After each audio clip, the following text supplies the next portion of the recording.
Welcome to the United States Environmental Protection Agency's virtual public meeting presentation for the Salford Quarry Superfund site, Operable Unit 1 Proposed Plan for Cleanup. My name is Katie Page, and I'm the EPA Community Involvement Coordinator for the site. You will also be hearing from Sharon Fang, the Remedial Project Manager for the site, during this presentation. The EPA is committed to protecting public health. With the current COVID-19 health emergency restrictions and recommendations, this video is being published in place of an in-person public meeting. The presentation in this video has the same information that EPA would have shared during an in-person meeting. As we begin this presentation, we acknowledge that the Salford Quarry site, along with EPA's office in Philadelphia, is on the ancestral lands of the Lenape people, whose presence and resilience in Pennsylvania continues to this day. A land acknowledgement is one way to honor the original caretakers of this land and support the resilience and strength that all Indigenous peoples have shown around the world.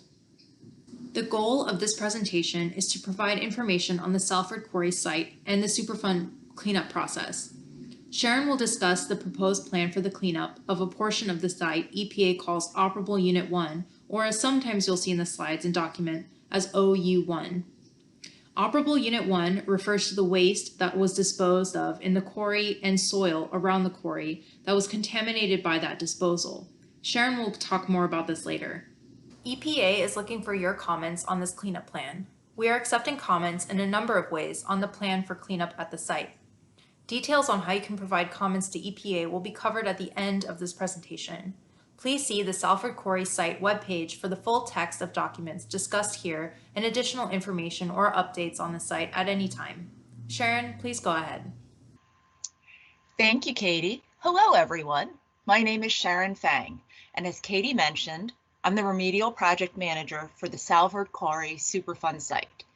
Thank you for taking the time to listen to this virtual public meeting for the Salford Quarry Superfund site Operable Unit 1 Proposed Plan for Cleanup. I'm going to tell you about the cleanup that was chosen in 2013, share with you why we have to change it, explain our preferred cleanup. Then I'll delve into the background and history of the site, describe how EPA evaluated the options for this new cleanup, and determined our preferred cleanup for addressing the site contamination for Operable Unit 1. At the end, I'll turn it back to Katie so she can tell you how to submit your comments. In 2013, EPA issued a final cleanup plan called a Record of Decision for the Salford Quarry Superfund site, Operable Unit 1, which included waste, contaminated soil, and sediment. This slide summarizes the chosen cleanup, construction of an engineered cell on the quarry property to contain the contaminated material. Here's a picture of the engineered cell. As you can see in the slide, an engineered cell has a bottom liner, sides, and a top cover to contain contamination inside the cell. There's more detail on both the bottom liner and the top cover shown on this figure. As you can see, there are several layers to each part to keep the contamination inside. Under the 2013 Record of Decision, EPA had planned to place the waste, soil, and sediment at Salford Quarry inside a cell like this. During the design of the engineered cell, EPA realized that there wouldn't be enough space next to the quarry to be able to temporarily store the waste, soil, and sediment during construction. To make matters more complex, if the site material were to be stored off-site, land disposal requirements would be triggered, meaning that the material would need to be treated at a facility permitted to treat hazardous waste before returning the material back on the quarry property. And when the material is dug out, the volume would expand. And then when it's treated, it would expand even more.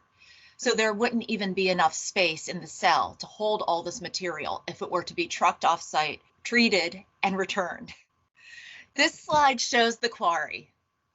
The flat grassy area is the current quarry cap. The cap is about 1.5 acres of the 3-acre property. Looking at this slide, Quarry Road is behind me and to the right.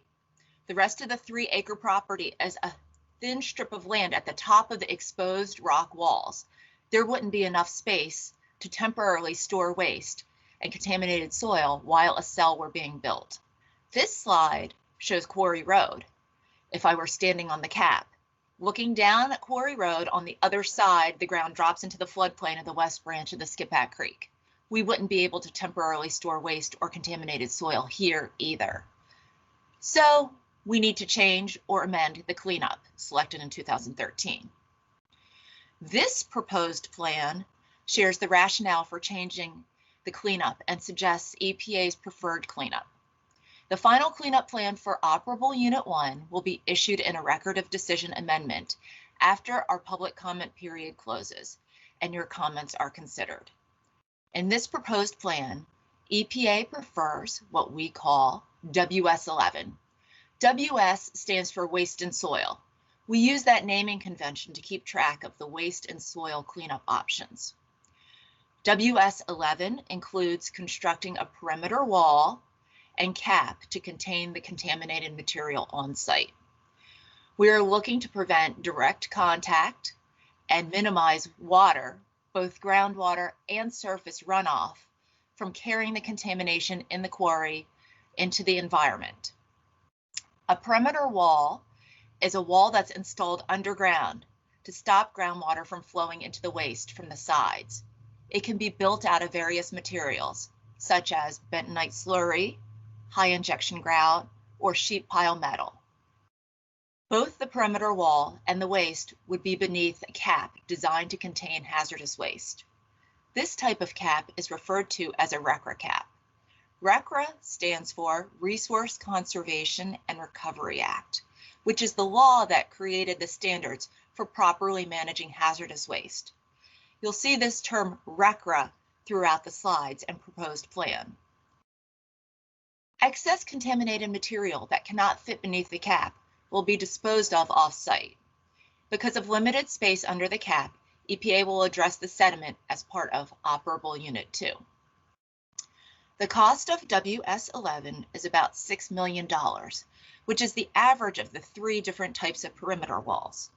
More detail about the cleanup and the costs can be found in the proposed plan online. Now that you know what our preferred cleanup is, here's some site history. The Salford Quarry site is located at 610 Quarry Road in Lower Salford Township, often called Harleysville. This is in Montgomery County, Pennsylvania. The site's about 30 miles northwest of Philadelphia. The box on this map shows an outline of the Salford Quarry property. The quarry property was used from the early 1900s to the 1930s as a shale quarry until water collecting in the bottom of the quarry caused difficulties in removing more rock. Afterwards, locals used the property as a swimming hole. Then, in the 1950s, a waste disposal company disposed of industrial, commercial, and residential waste into the unlined quarry. In 1963, a company called American Olean Tile, or AOT, as you'll see on the slide, purchased the property and disposed of tile waste, glazed sludge, settlement pond sediment, and 2 10,000-gallon former oil tanks into the quarry. Borosilicate, a form of boron, was used in that glaze. In 1980, the Pennsylvania Department of Environmental Resources, which is now the Pennsylvania Department of Environmental Protection, or what we call PADEP, notified American Olean Tile that it was in violation for failure to have a permit. American Olean Tile located the 2 buried 10,000-gallon tanks and sampled the contents. Pennsylvania allowed them to bury the tanks after removing the fuel oil. In May 1982, American Olean Tile closed the landfill by grading and capping the waste with approximately 6 feet of clay. Here's a picture of the current clay cap. It looks like a grassy field. In 1987, the site was proposed to the National Priorities List, which is commonly referred to as the Superfund list. However, the court delisted the site based upon a challenge from the responsible party. In 1993, the responsible party declared bankruptcy, leaving EPA to perform any work at the site. A trust was established to perform operation and maintenance of the clay cap and conduct groundwater monitoring. Under EPA's removal program, the responsible party supplied bottled water to affected residents until a water line was extended to 113 homes. Salford Quarry officially became a Superfund site in 2009, which means EPA considers it a priority to address contamination. Once the site was officially added, EPA could continue to perform cleanup activities. Cleaning up Superfund sites is a multi-phase process. The Salford Quarry site underwent site assessment and remedial investigation and feasibility study before it was relisted in 2009.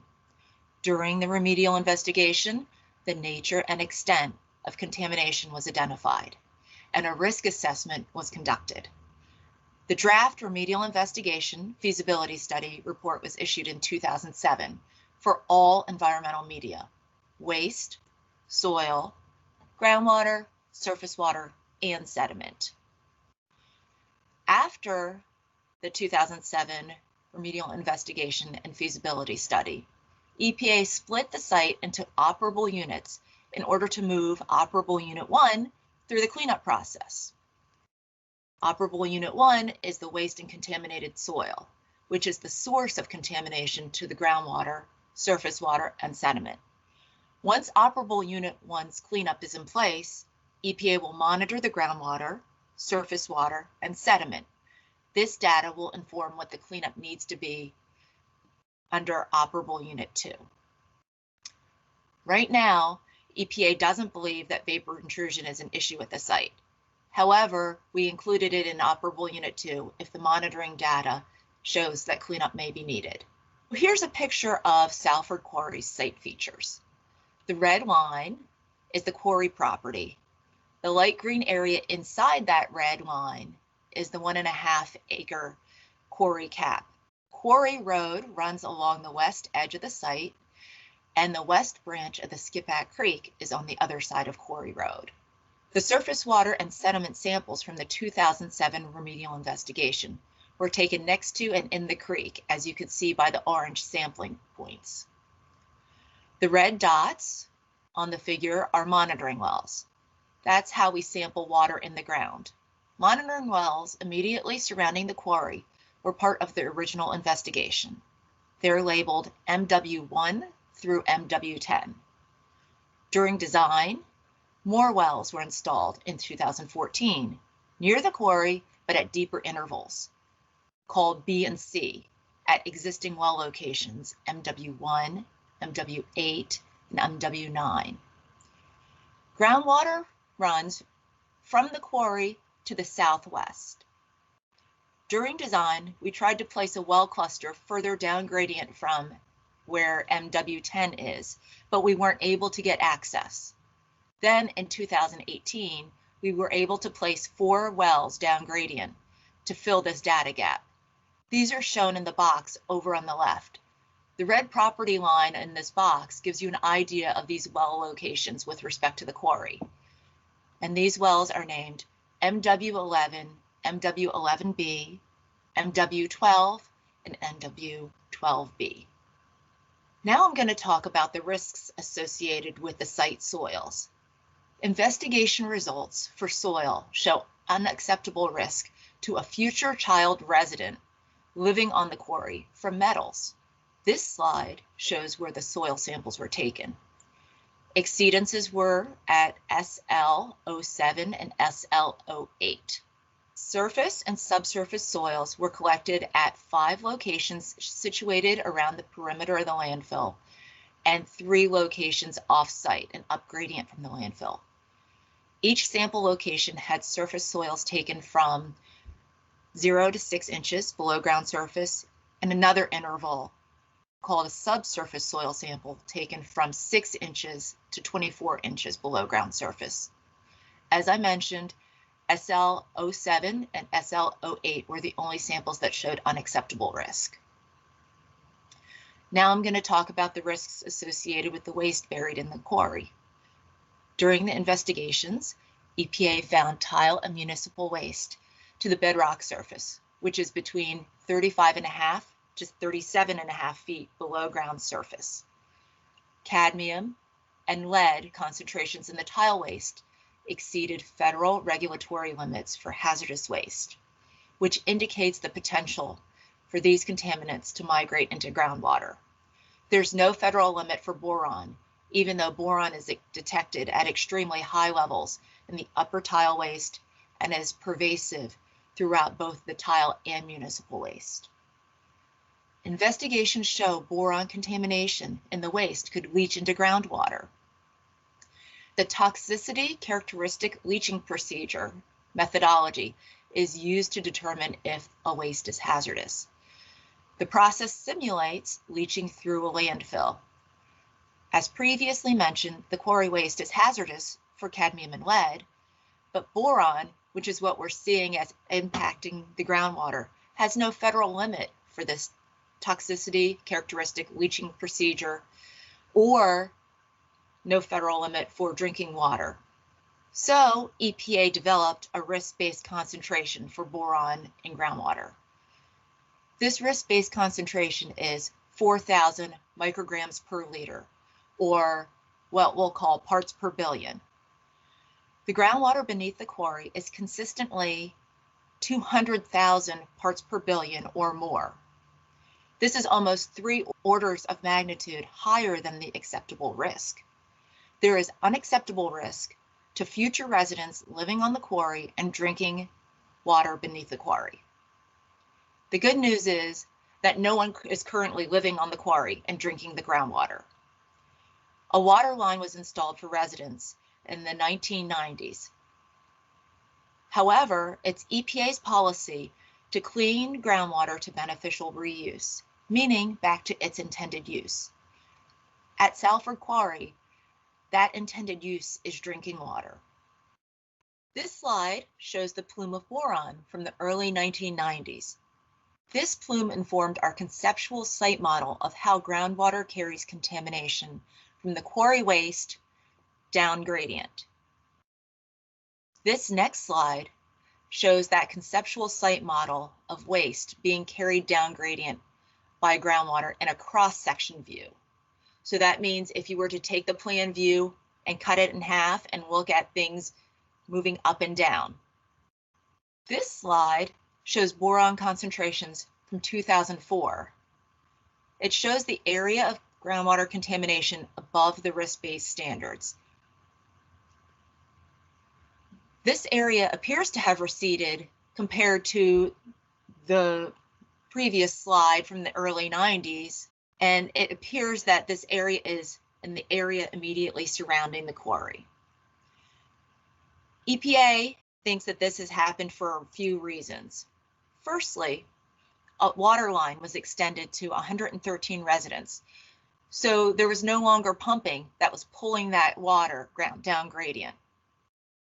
That water line was completed in 1995. Secondly, the landfill was capped in 1982. That cap decreased the amount of rainwater that was able to come down into the waste and flow through the waste and out as groundwater.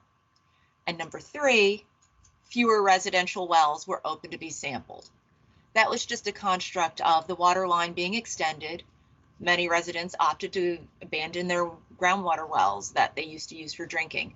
So there were fewer sampling points. This figure shows the data from March 2019. Groundwater in the immediate vicinity of the quarry continues to be impacted by the water table residing within the landfill waste. You can see at MW2, which is right at the west edge of the quarry, there are 408,000 parts per billion of boron. Just as a reminder, our risk-based standard is 4,000. MW10, which is the well down in the floodplain, the closest to the site, but not on the quarry property, has a boron concentration of 31,300 parts per billion. While this is still above the risk-based standard, the concentration of boron has fallen an order of magnitude in about 500 feet down gradient of the quarry. Now look at the wells furthest from the quarry, MW11, 11B, 12, and 12B. They're in the pull-out box to the left. All 4 wells are still below the risk-based concentration of 4,000 parts per billion. We have groundwater data from 2014 during design, 2017, 2018, as well as the 2019 data that's presented on this slide. And high levels of boron in groundwater continue to persist beneath the quarry, extending slightly off the property. The waste soil to groundwater pathway will continue until migration of contaminants from the source to groundwater is addressed. And that's why we're looking at cleaning up the site, is to stop that source from continuing to feed the groundwater contamination. This slide shows the volatile organic compounds in groundwater. It might be a little bit hard to read these levels, but they've been consistently low throughout time. This is the most recent concentrations from March 2019, and directly under the quarry, they're very close to the drinking water limit. So as I mentioned before, we don't think that vapor intrusion is an issue, and it relates to this, is because the levels of volatile organic compounds is fairly low and limited to right beneath the quarry. During design, EPA found the groundwater level inside the quarry waste is higher than the water level outside the waste. This slide shows the mounding of the groundwater table inside the quarry waste. Groundwater would run from the red to the yellow to the green contours in the direction of the white arrows. Near the top of the quarry, it looks as if the water's running radially for a little bit, but the overall general direction of the groundwater is to the southwest.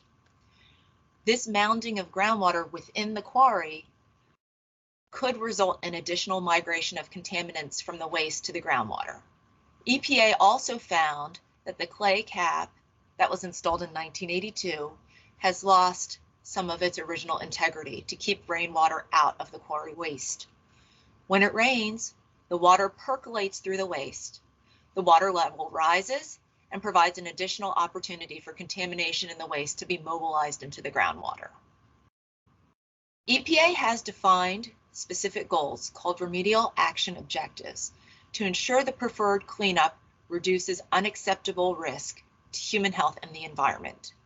This slide shows you what the objectives for the cleanup at Salford Quarry are: preventing human and environmental exposure from the pathways listed, preventing and minimizing the migration of contamination from waste and soil to groundwater, preventing and minimizing the impacts to the creek.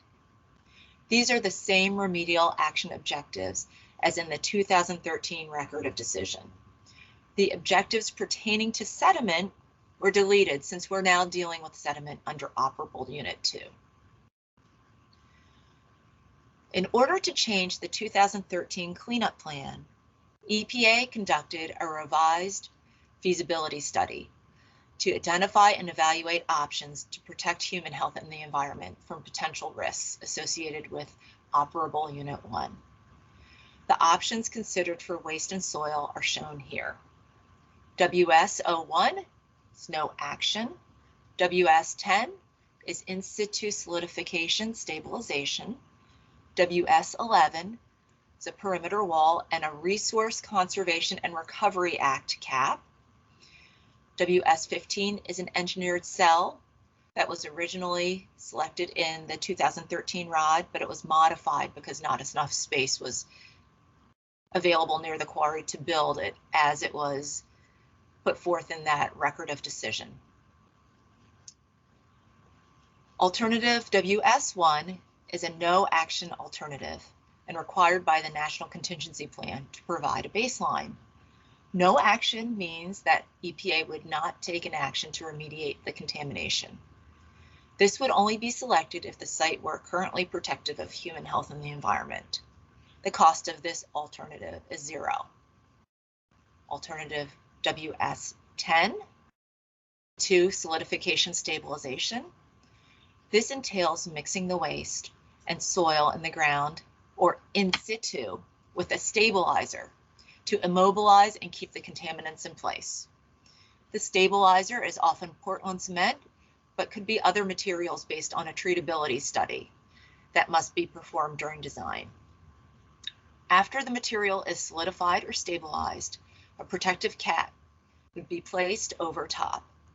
Mixing the waste and soil would increase the volume of the waste, so excess material would need to be trucked off-site for disposal.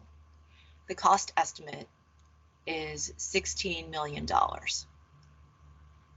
Alternative WS11 entails installing a perimeter wall underground around the waste and placing a hazardous waste cap on top. As I described before, the wall will prevent groundwater from entering in the sides of the quarry, and the cap would prevent rainwater and runoff from entering the top of the waste. This would also decrease the groundwater mounding currently existing in the quarry and minimize the amount of water passing through the waste. The cost estimate averages around $6 million. Alternative WS15 is the cleanup selected in the 2013 Record of Decision.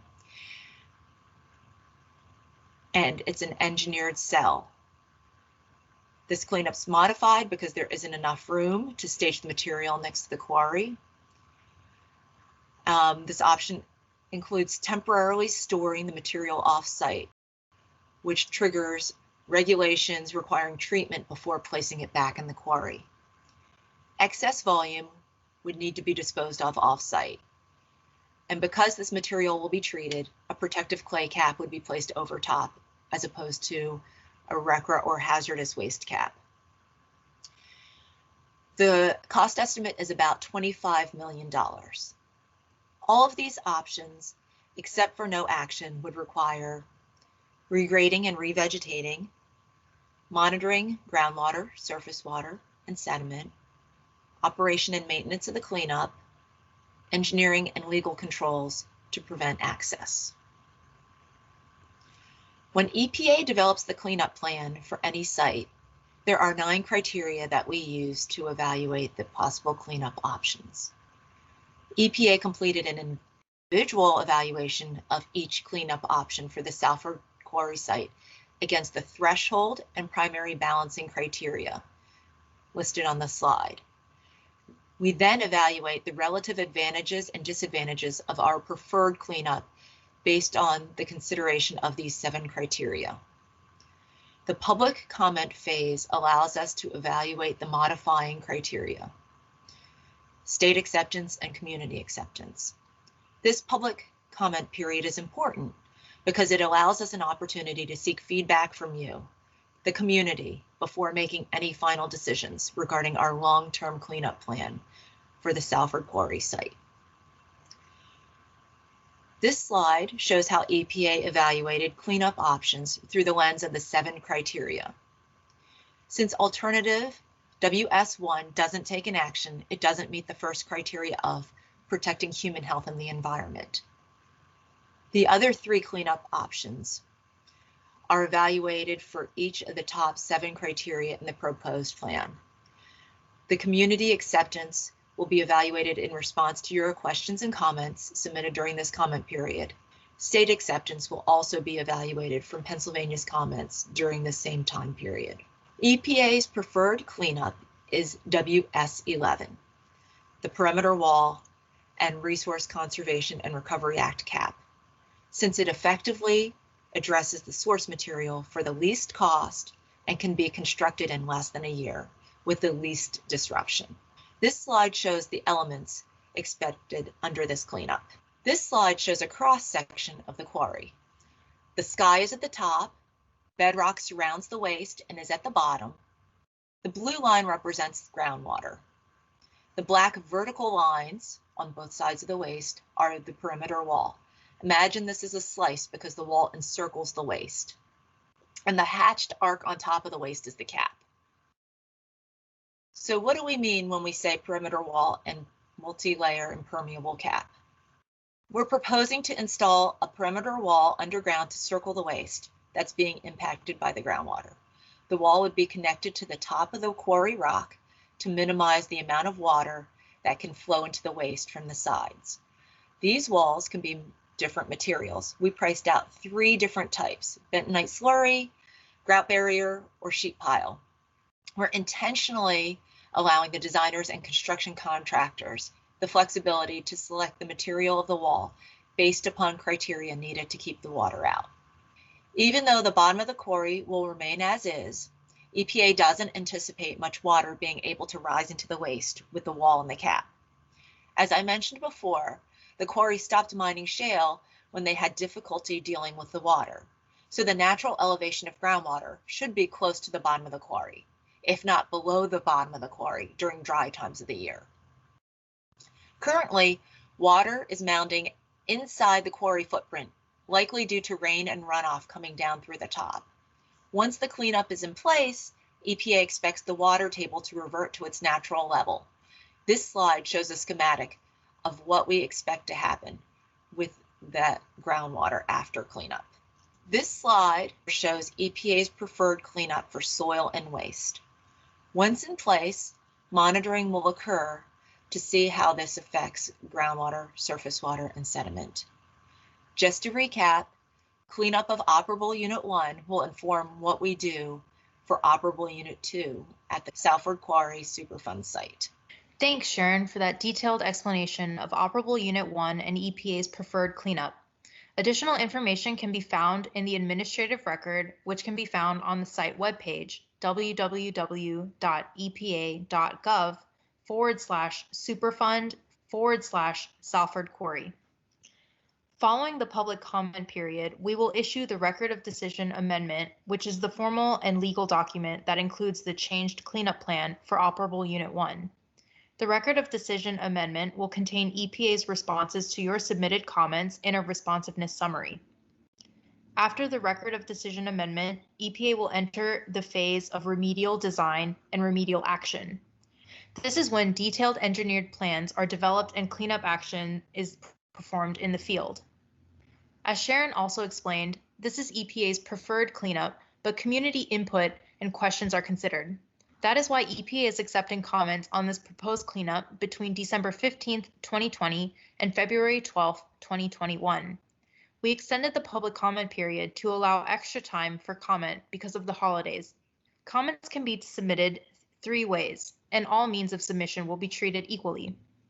You can submit comments via mail to US EPA Region 3, Attention Katie Page, 1650 Arch Street, mail code 3RA22, Philadelphia, Pennsylvania 19103. Comments can also be submitted via email to fang.sharon@epa.gov, or verbal comments will be accepted via phone by calling 215-814-2009. Please note that the phone number provided is a voicemail box only, and you must leave a message with your comments. Remember to speak slowly and clearly and include your name and phone number in case we need to reach you for any clarifications. Thank you again for taking the time to listen to this presentation on the proposed plan for Operable Unit 1 at the Salford Quarry Superfund site. And please feel free to contact us with any questions or comments.